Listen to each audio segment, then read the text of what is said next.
Hey everybody, Ugly Shader here with part two of the rundown or how-to or whatever of the Ugly Sky. And we're going to pick up right where we left off. We got it in our scene already, and the sun is what we're going to play with for this video. We're going to run through its settings. I'll try and help explain what I had in mind when I created the naming scheme for these things. I do apologize a little bit. The names can seem a little almost awkward or overbearing, but like half the time I was in like a programmer mindset, and naming schemes may have changed a little bit along the way because this project took a long time to come together. But once you get a hang of how I put the names together, most of them should more or less explain themselves. Hopefully it's not just a big pile of confusion. Oh, and I thought about it, and I think I realized why the sun was appearing. Ooh, wrong slider. There we go. Why the sun was appearing so large and it was bothering me last time, and that's because by default, Blender has the 3D viewport view set at 50 millimeters. And there's a lot of debate about it, but general consensus is that the human view or field of view or focal length or whatnot is somewhere in the 20s. I tend to like 22. I like the shape and depth it gives things. Something to keep note: if you do change your view the focal length in your view settings for your 3D viewport, that when round objects start reaching the edges of your viewport, it can induce a bit of distortion in things. As you can see, the sun is stretched out into an egg. So while modeling things and sculpting things and stuff like that, that default view of 50 tends to be a lot better. But when you're getting, like final touches put on your scene or trying to set up a background, I tend to prefer a more natural or more human focal length on a scene anyhow. So let's just jump into these properties, and we're going to jump around a bit, basically kind of based on relevance. Like these shadow colors and cloud star masks we'll come back to, and I'll explain why they're here and not in some other list or whatnot. Let's see. This is a good place to start. Right here under the sphere horizon switch, we have a bunch of sun glow options. Now, when I said, kind of a program mindset or something, whatever it was I said, I was referring to how I named these. And you know what? I should apologize right now. I don't know if I said in the first video or not, but I'm recording all these raw. I don't have scripts written down or anything. So that's why I've stumbled over my words a few times, and why I will continue to do so. Who knows? Maybe we'll even stumble across a bug or a problem, and I'll have to pause the video and fix it and come back, because right now everything's still in beta and it hasn't been released yet. Anyhow, so we got Sunglow. And obviously, as the name would suggest, it's talking about the glow of the sun. Now, next portion of the name you'll see on all of these is listed as sky, and that's because it's referring to just the effects of the sun glow in the sky. It's not talking about the sun's sphere itself, so none of these effects should really have any influence on the sphere in the sky itself. We have traditional layout for what you'd expect from nodes. We got our hue, our saturation, and our values. For a second, we'll ignore this auto that's in the middle. And yeah, as you would expect, they're hue adjustments or saturation adjustments for things. And as you can see, this one right here, its effect is much more subtle. It's kind of affecting the saturation right here around the sun. And if we crank that offset low enough, that was 2, I believe. Yeah, we can almost get it to kind of bleed out the edge of the sun because of how it's masked and the strength of that lack of saturation being all bright white and stuff. Anyhow, so just standard controls. However, what's not so standard about them is the layering. These represent different layers of sky textures in the Blender material setups that are stacked on top of each other. But they're not always just directly stacked on top of each other. Some of them may be added together. Some of them may be multiplied against each other so that where it's bright, it'll get brighter, but where it's dark, it'll get darker, so on and so forth. So, something to keep in mind when you're playing with settings, and this applies to a lot of the different features, particularly when it comes to the nebulous sky. But the results you get from playing with a slider might not always be what you'd expect, as far as like an intuitive point of view, what would normally happen. Values are a good way to represent that right here. Some of these values can result in some absolutely absurd stuff going on in our background. And a lot of that's going to be dependent upon where the sun is in the sky, and more so, what the other values are set at.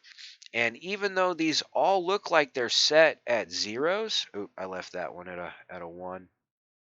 Even though these all look like they're set at zeros, they actually have value to them right now. And that comes down to that setting I told you to ignore for a minute, and that is the Sun Glow Sky Turbidity Auto. Basically, I didn't want you to have to worry about it if you didn't want to worry about it. So as the sun rises and sets, the amount of glow around it, as well as like the color of that glow, its hue and everything like that, it all changes depending upon where it is in the sky, particularly most obvious at sunset. Well, you know, why worry about it if it changes automatically was kind of the idea behind it. So when the sun sky turbidity auto switch, or sun glow sky, sorry, when the auto switch is set to on, all of that is handled automatically, and all of these values that are at zeros and labeled as offsets are offsets, or the ability to offset the current values that are built into the auto feature. However, if the auto feature is turned off, then the offsets become the new values. So we can come down here and add a bit of glow there, and a little bit more. Oop, too much. About there, let's say. And I still want to be able to see the actual sphere that is the sun. I lost it right there. There we go. So we can control it manually. We can set it up to fit however we want it to look for our scene if we don't want things automatic. And if things are currently set to automatic, then oof, yeah, these values simply act as offsets. So by default, when you're using the automatic, these are all at zeros. Hope that makes sense. But yeah, and there's internal values that it automatically adjusts all of these values to, again, depending upon the position of the sun in the sky. So if I come back down to that, you can see the glow all does that automatically. So if there's anything that you want to change about it, you can change the automatic feature. And if you don't like the automatic feature, you can just turn it off and set things up yourself. Coming back to the names of things, we have our turbidity G's and our turbidity T's. Well, technically, these four, the GA 1 through 4, are ground albedo settings, the values of the ground albedo property on the Blender sky texture. But because they can have an effect on the glow in the sky, I just felt it was appropriate to include the turbidity in its name. I apologize for that if it bothers you. But yeah, like while they're down on the horizon, it can definitely have a drastic effect on the overall quality of the glow in the sky, even though it's a ground albedo setting. So it's just got that turbidity in there to remind you that it can have an effect on the glow.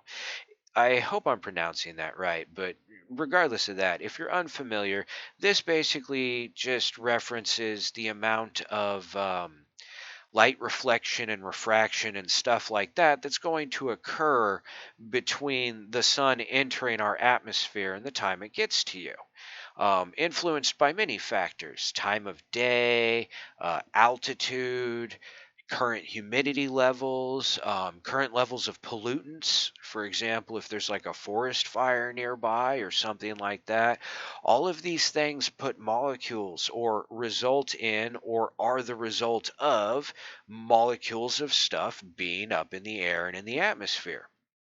When the light passes through that, the light will interact with the molecules in various ways, and that's kind of what produces the glow around the sun for us. So, all of these turbidity controls here basically are references to the glow around the sun and the hazy horizon glow around the environment. So, just in case you didn't know, that's what those are for. And then, of course, we have, like I said, the standards: the hue, the saturation, and the value. And essentially, there's four different layers. But again, all of the effects might not be exactly what you're expecting because of how the layers are layered together.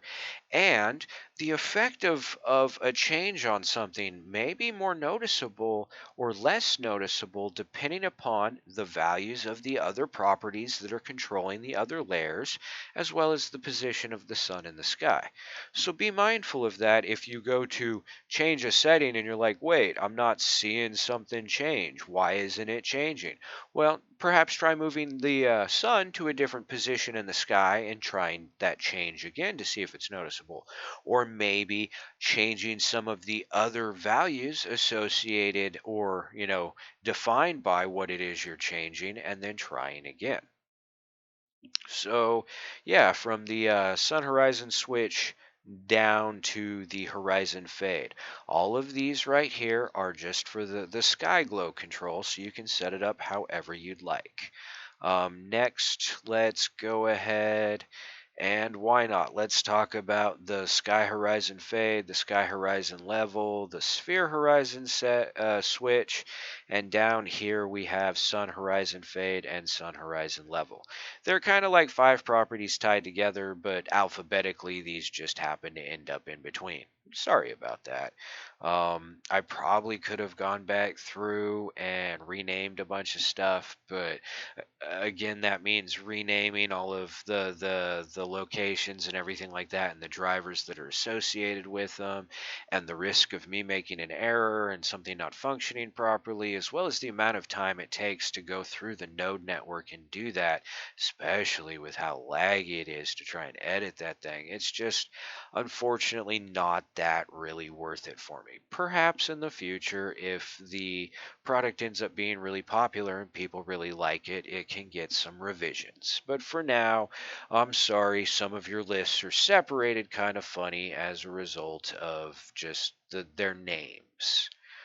All right, so I guess to really look at what these do, we should bring the sun down to the horizon and let's make it big, like 50 big.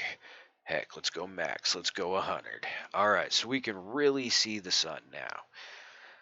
Okay, first things first, we have, well, that's the sky horizon fade. Technically, I guess that one doesn't count with the sun as much, and we don't really see an effect with things set up like this, but that's because it's kind of dependent upon one, whether or not the sun horizon switch is on or off, and two, it's more predominantly its effects are more noticeable when it comes to the activity of the clouds and stuff like that in the environment. Again, though, because it does have a dependency, it is listed here. Dependency note: sun sphere horizon switch must be set to 0 for effect to be shown. Again, anywhere that there has to be something a certain way for things to work right, I tried to remember to list it in its descriptions. So if you are playing with something and it doesn't work right away, I guess before assuming that you need to change the position of, the sun or something like that, check the description real quick just to make sure it doesn't have a dependency on.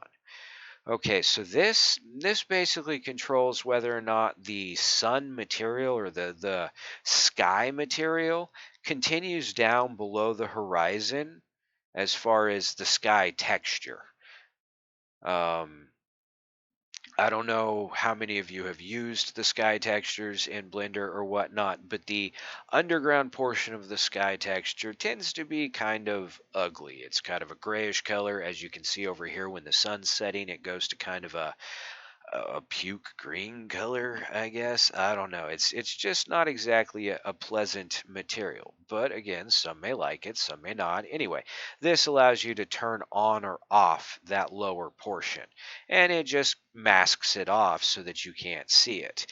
It is quite literally masked off though. So if we come into here and turn on the nebula sky, you can see that the nebula sky still fully appears, and that fade from the horizon only makes it so far down to where that mask is.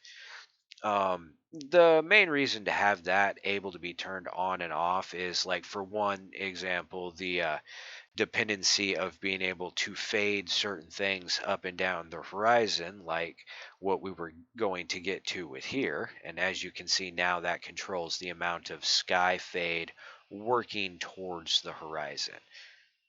So, if you wanted to raise your horizon up so it looked darker around the edge of the horizon because you don't like that color of the Blender internal sky textures, or if you do like that color and you want it to continue down past where your landscape is at full strength, that's entirely controllable.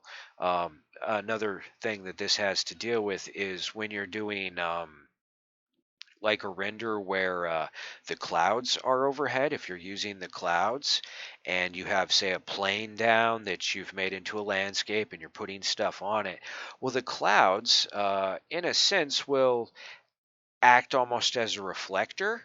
So if you got unexpected colors reflecting off of some of your surfaces, it may be the result of these not so appealing colors down underneath your plane coming around the sides and reflecting off the clouds and stuff like that. So it's just, it lets you turn it off if you want to remove that bottom half of the sky or from your environment.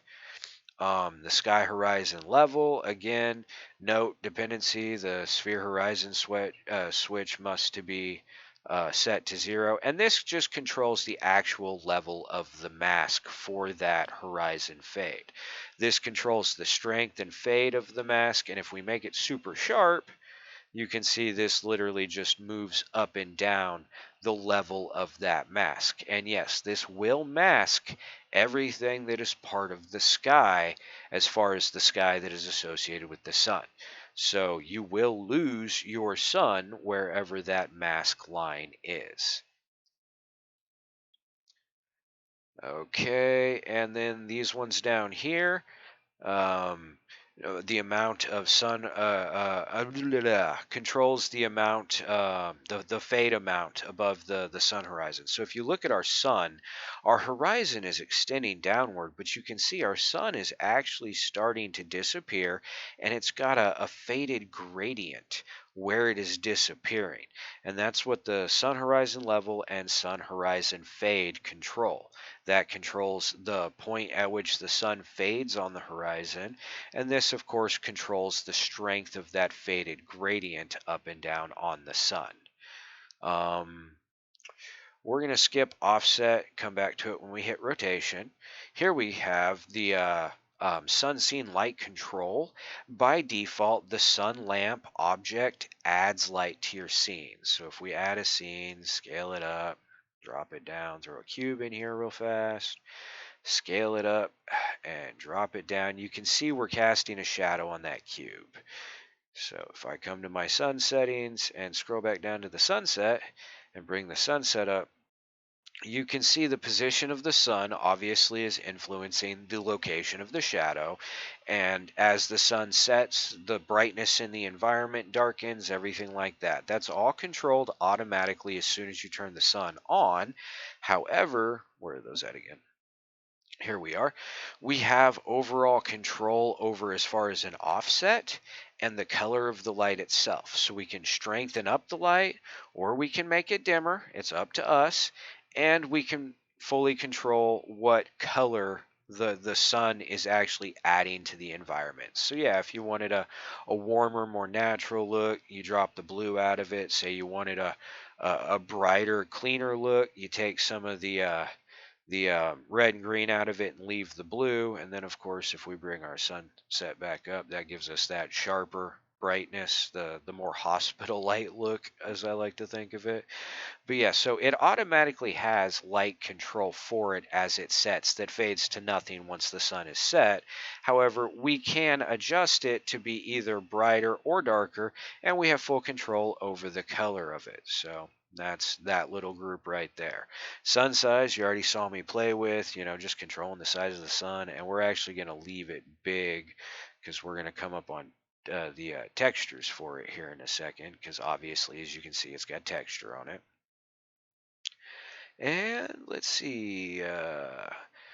Okay, so we have the orange shift and the red shift. This is literally, as the name would express, it shifts the color of the environment, particularly around the sun, in the direction of whatever its name indicates, whether it's orange or red.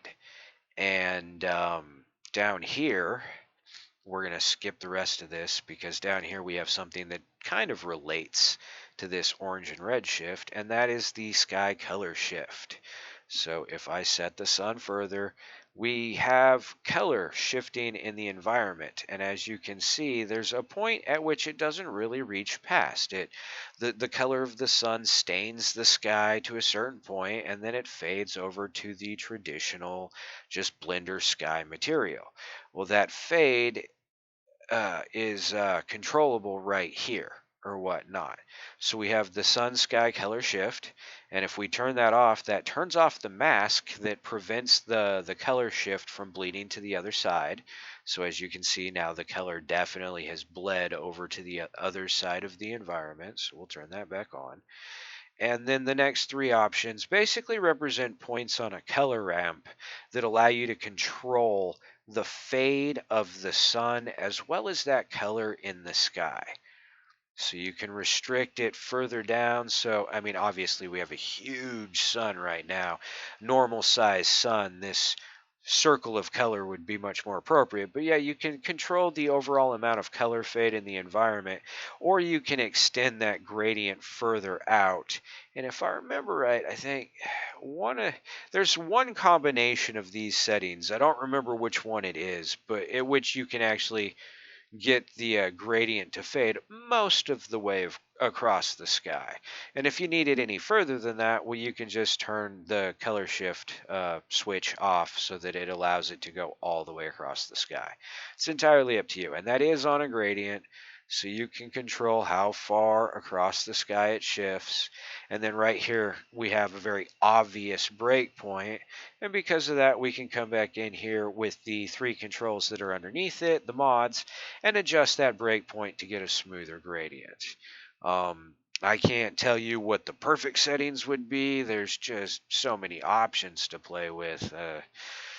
You find yourself going down a rabbit hole really fast. All right, so that's those guys. The only thing left down here is the blue brighten and the cloud color shift. And since we're talking about color shifts and stuff, might as well. So the blue brighten, I don't like the color of the default Blender sky material, the texture that generates the skies. It's a little too dark for my preferences, goes a little too green at the bottom. I'm just not a fan of it. And I know that's a personal thing, but I figured just in case others aren't as much of a fan of it, and here I'll go to the default of nothing, and I don't like it. But, if others are like me and don't like it, I figured I'd throw in a blue adjustment point so that you could brighten up and change the overall blueness of the sky on the opposite side of the horizon, just to suit whatever your preference is. Again, the whole point behind this is, user customization. The more options you have, the more potential there is for you to create exactly what you want for your environment. Okay, the sunset color cloud shifts. These are very similar to the sky color shift, but it is specifically for the clouds. So if I turn on a type of clouds, oh, yeah, I need to click on the sun before I can scroll back down. If you watch the clouds during the sunset, you will see that by default they change color. Come on, get up there. So if I bring this down fairly slowly, you can see that the clouds will at a point start to catch light from the sun or the bouncing light around the environment and darken in color in a way that kind of suits the setting sun. Now, part of that is in the clouds themselves. However, part of it is actually being contributed by the daytime sky. And that is what these four control points here, the sunset cloud color shift, are for. And they basically work like points on a color ramp, in which they allow you to adjust the fade gradient and fade strength of the color shift from the sun colored clouds to the natural faded color of the clouds as the sun sets.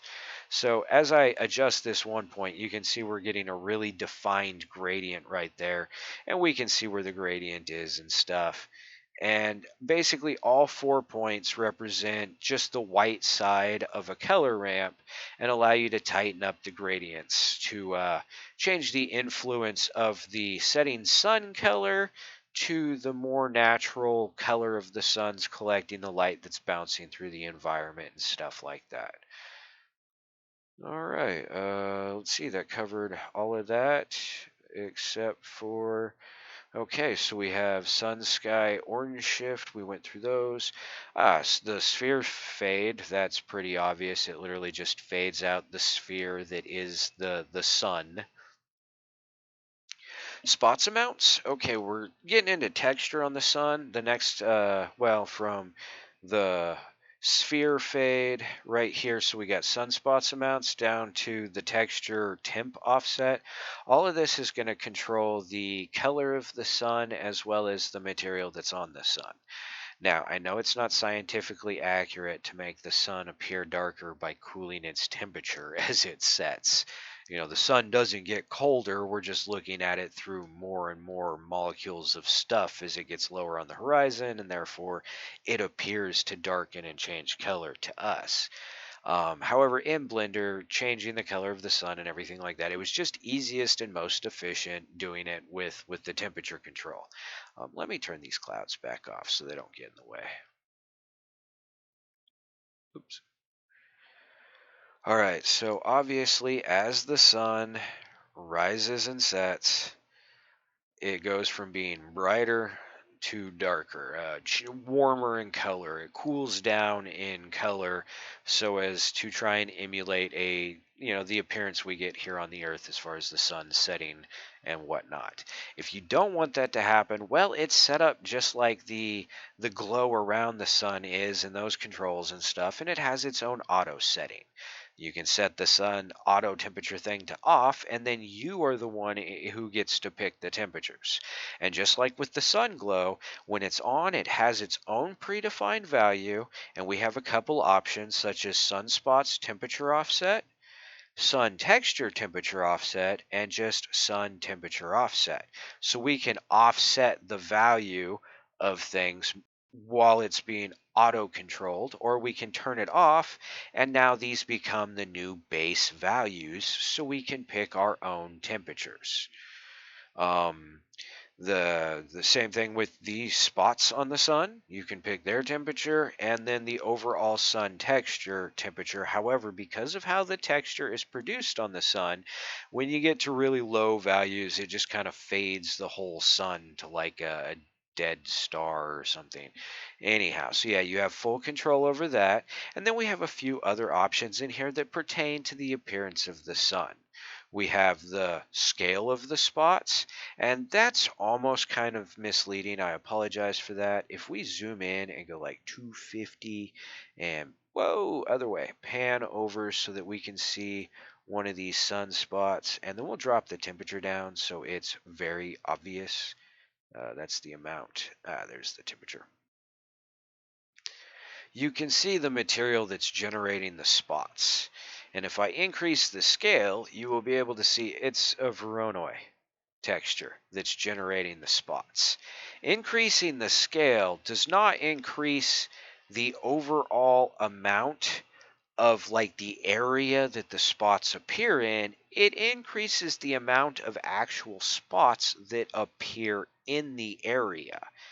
As far as increasing, we can zoom out again a little bit. Let's go 150. Nope, 150. 52 is fine. All right, so if we want to increase the amount of patches on the sun that have sunspots in them, that is sunspot amount. Where are you? Right there. And as we increase that number, you can see the patches on the sun increase appropriately to show more sunspots. And if we put that offset back to that, it looks a bit more natural. So yeah, that's how you increase those. What else we got in this list? That's amount, the scale, their temperature offset. All right, texture detail. Obviously, the detail of the texture on the sun. High values equal a cleaner, smoother looking texture. The distortion, the waviness to it. As I've listed in some of their descriptions, it's a traditional wavy, wobbly texture, distortion. The scale of it obviously represents the scale. So if we go to lower numbers, the swirls in the sun become larger and fewer in number, and vice versa. Higher numbers will be more swirls and they'll be smaller. And then of course, the offset for the temperature of that texture. So you have pretty much more or less adequate control. This is one of the more lacking features of the sky, honestly, but you have control over the overall appearance of the sun. Let's see, we talked about the light strength, the horizon fades, the glows, all that happy junk. Okay, so we're up to the oddball settings that are on here, and uh, yeah, as far as why they're on there, they're kind of like general overall kind of settings, and it just seemed like the easiest place to have them, I guess. I don't really have a good reason why they're on the sun.